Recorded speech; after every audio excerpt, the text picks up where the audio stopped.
Welcome to the Vet SOS Veteran Educational Resources Spotlight. Remember, don't drown in the sea of transition. Grab the Vet SOS Lifeline. Vet SOS is brought to you by the Who You Know Network and is a proud member of the Parade Deck community. I am here with my co-host, Dr. Hira. How are you doing today, Hira? I am doing wonderful. Thank you. Excited to be here. Get to know about another school. Oh, absolutely. Very excited about this. And then here we go. We're going to see if we can not butcher the name. I'm really good at this. So today we're sitting down with Robert Vigneault, Assistant Director, Veteran and Military Services at Westfield State University.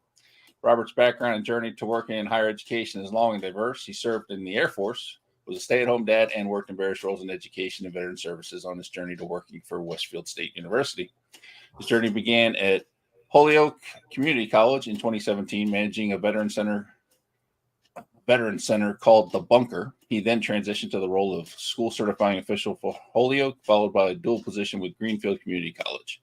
In 2023, after graduating from Southern New Hampshire University, he assumed his current position with Westfield and is currently enrolled in a Master's in Public Administration program. How are you doing today, Robert? I'm doing well. Thank you so much for having me. Oh, so glad we could get you on here. Really looking forward to hearing about the school. But let's start real quick. Just a quick story about your transition out of the military. How did that go for you? For me, the transition was hard. I had grown up in an Army family. My father was in the Army. He was a vet as well. So by the time I got into the Air Force and got out of the Air Force, it was everything that I knew was the service. I found out very quickly that it's very hard to make friends with civilians as quickly as you do with military. I'm sure everybody has heard the stories, with military, a month down the line, you've got a lifetime friend, someone who's going to watch your back, you're going to watch their back. With civilians, it takes a little bit longer. There's years involved with some of them. But I really didn't know where I was going. I really didn't know what I wanted to do. There was a program back then that kind of showed you the door militarily to civilian wise, but it really wasn't involved with what we have today with, transition assistance programs and stuff like that. For the most part, it was, here's your military job. Here's what it will look like in civilian speak. Go write a resume and, out the door you go. So for me, it was a tough transition. That's something that I bring with me, especially when I'm talking to new veterans that are coming out now. Oh, absolutely. Learning from the bad experience is definitely a way to go. And it sounds like you and our co-founder, Mark, was probably transitioning about the same time. He showed me one time he still had the little book they gave him about transition out of the Air Force. All right. So what made you want to work in higher education? What was that drive to move to that? That is actually a little bit of a long story. My base. I had 15 minutes. I gotcha. I'll summarize. My base was actually Bracked, so they closed us down. This was back when Reagan and Gorbachev were doing their nuclear arms stand down. Then all of a sudden, all these bases closed down. They did a reduction in force, so we were literally pushed out. I got into the reserve, wanting to, maintain that, military connection. Met my wife after we got married. We had a daughter. I became a stay-at-home dad. So for me, it was bouncing around, following her career for over 9 moves, and we literally bounced across the country. But every place I landed, I tried to find something to stay on the schedule, on my daughter's schedule, but I also was going to school. Now, back then, you had to wait a year to maintain, in residency in order to get in-state tuition. So I didn't have a lot of opportunities, but I did have some. But getting into the higher education and learning and, trying to achieve a mechanical engineering degree over a period of, she was in the Air Force for 33 years. So, but we landed up here and we promised our daughter that once she started high school, we wouldn't do any moves. So we landed up in New England, where, funnily enough, my family is actually from, genealogy-wise. But I got into Holyoke Community College. And that is where this whole thing started. I had somebody who kind of took me under a wing to show me what is out there for us veterans, especially some that are, we have no idea where we wanted to go. And that's how it all got started. After the school certifying official at Holyoke had retired, she was already transitioning into training me into transitioning into the SEO field. And the whole long story short is I went from part-time HCC to full-time HCC and GCC.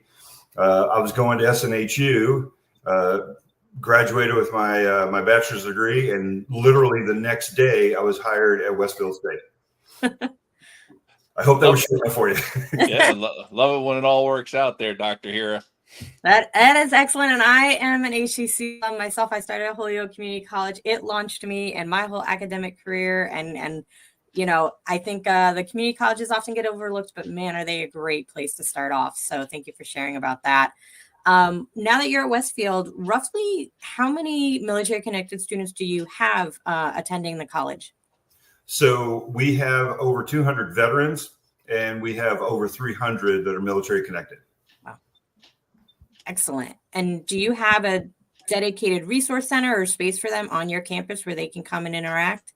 Absolutely. It's called the Military Community Excellence Center. The MCEC is a great place for our military connected students. We have a nice open space. We have printers. We have our own laptops. The printers part is usually the go-to for most students. So we do have a snack bar. I usually keep our refrigerator loaded with quick snacks, quick breakfast. Always have a good cup of coffee. You can't go wrong with that. We do have tea as well for those that like tea. But we do have an open and very inviting center. We have a table in there that it's a multi-use table. So it's a foosball table, a pool table, a ping pong table, for those days that we want to do stuff like that. We do have a Westfield State Veteran Alliance Student Club, then that's open to all students. We have our meetings there as well. My assistant and I are also in there. We have our own offices right off the center, so we're readily available to any student that needs it. Excellent. Really one-stop shop kind of opportunity, which can make it a lot easier to connect to all the resources that are needed. Very much so. And that's actually one of the things that I'm very proud of is that we are a resource center. Where our resources are either here at Westfield State, either locally or nationally. And we always tout that if we don't have a resource for you, we'll find a resource for you. If someone's coming in for a hand or they need some direction, we will bend over backwards to make sure that they get that.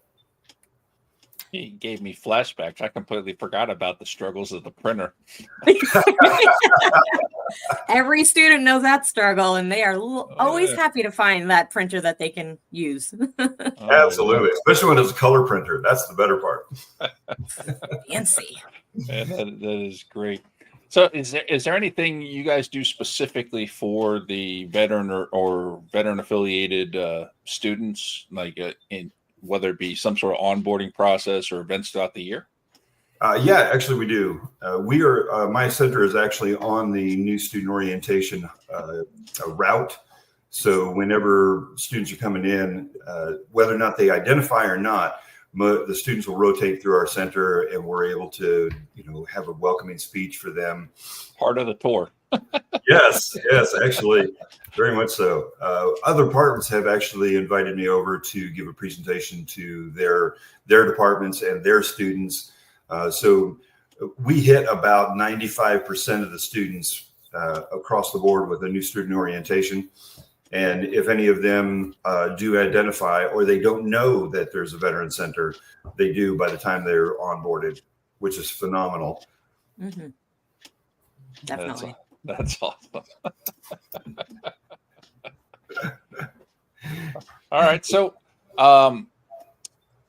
with everything going on, with the different schools and everything, why would you, aside from working there, why would you say that, veterans should come to Westfield State University for their educational journey? That's always a question I love answering. We really are a welcoming and an inclusive environment.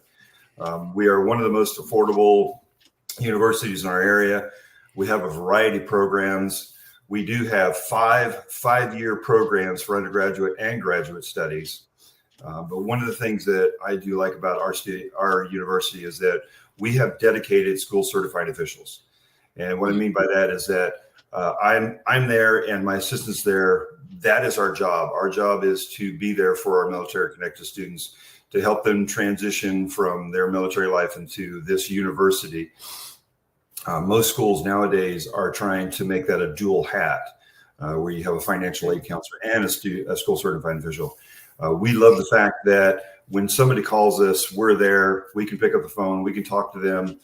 They can walk in the door and get the same amount of education and experience and knowledge that we can give them all the way through the day. It's one of the things that I love about this job. I also go out to Barnes Air National Guard Base and Westover Air Force Base and do GI Bill presentations and stuff like that. So we get the word out to let them know that we're here for them. And it's one of the things where you have a veteran there. So you have a veteran there that knows the struggles, knows what you're going through, especially now because I am in a master's program, and being a non-traditional student, it's one of those things that the experience can move on to them as well. So they know that they're not alone.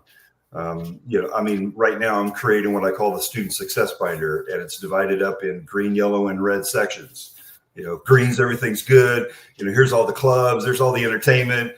Yellow is kind of like, I'm struggling a little bit, and then red is like, I may fail this class. What do I do? That type of stuff. So we're always looking out for them. We're always looking out to support them when they need it, if they need it, that type of thing. So I love my center. I love my university, and I think it would be a phenomenal place for a lot of our veterans.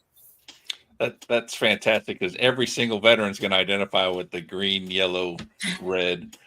Dr. Hare, I love these interviews and the passion that each one of these people is bringing to their university or college. It's just absolutely amazing. It is. And I think, as we all go through our journey figuring out schools, knowing that all these are out there, because again, it's about finding a best fit. And so thank you, Rob, for joining us on Vet SOS today. On behalf of the Vet SOS family, we'd like to thank everyone for joining us. You can find Vet SOS podcast on all your favorite platforms, YouTube and social media. Make sure you subscribe and follow Vet SOS so you don't miss a thing. And remember, don't drown in the sea of transition. Grab the Vet SOS Lifeline.